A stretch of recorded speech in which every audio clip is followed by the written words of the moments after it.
Welcome, everyone. Today, I'll guide you through a fast tutorial on zooming into your footage using DaVinci Resolve. Let's jump right in.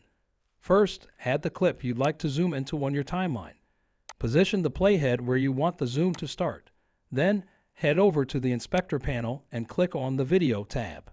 Click on the small diamonds next to Zoom and Position to create a starting keyframe for the animation. Toggle the keyframes on your timeline clip to see them. Now move the playhead to where you want your clip to be fully zoomed in.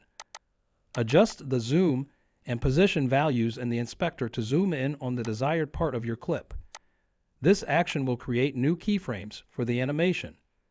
When you play this back, you'll see a smooth and nice looking zoom effect. To zoom back out, position the playhead where you want the zoom out to begin. When you play it back, you'll see a smooth zoom effect in DaVinci Resolve. And there you have it.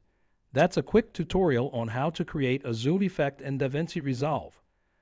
This script aims to offer a quick and concise tutorial on how to create a zoom effect in DaVinci Resolve by using keyframes in the Inspector panel, showcasing the process step by step.